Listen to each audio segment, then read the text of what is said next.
დანერგეს 3 ნაბიჯი და დაიწყებ თვეში 2000 ლარის გამომუშავებას ონლაინ. პირველი ბლოგის კონცეფცია. მაგალითად, თუ ხარ ფიტნეს მწვრთნელი და ქაოტურად პოსტავ რაღაცა სოციალურ ქსელებში, აი რა უნდა გააკეთო ამის ნაცვლად. ვეხმარები დაკავებულ დედებს სახლის პირობებში, ზურგის ტკივილის მოშორებაში, 30 წუთიანი მარტივი ვარჯიშებით. რატომ მუშაობს ეს კონცეფცია? იმიტომ, რომ ადამიანი ეგრევე ხვდება ვინ ხარ, ვის სჭირდები და რა შედეგს მიიღებს. ეს არის ნდობის და გაყიდვების საძირკველი. მეორე ნაბიჯი, ექსპრეს გაყიდვები. ანუ როცა გაყიდვა ხდება პროდუქტის შექმნამდე. მაგალითად, თუ გინდა შექმნა ონლაინ კურსი, მაგრამ ჯერ მზად არ გაქვს, უკვე შეგიძლია გაყიდო. დაპოსტე ამის შესახებ სოციალურ ქსელებში, გადაიღე რილსი და დადე სტორი. თქვი, რომ ზუსტად 10 დღეში დაიწყებ კურსს და მიიღებ მხოლოდ შეზღუდული რაოდენობის მოსწავლეს.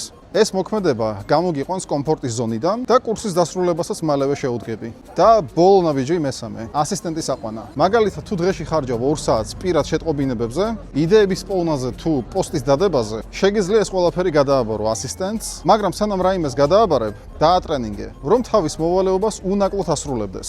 რატომ მუშაობს ასისტენტის აყვანა? იმიტომ, რომ დღეში მინიმუმ 2 საათს გაგითავისუფლებს და ამ 2 საათს მოახმარ კონტენტის შექმნას და მეტ გაყიდვას. თუ გსურს ძირფესვიანად შეისწავლო კონტენტ მარკეტინგი და მოიზიდო ნებისმიერ ბიზნესში ულიმიტოდ მიზნობრივი აუდიტორია, მოგწერე პირადში პირადი გასაუბრებისთვის.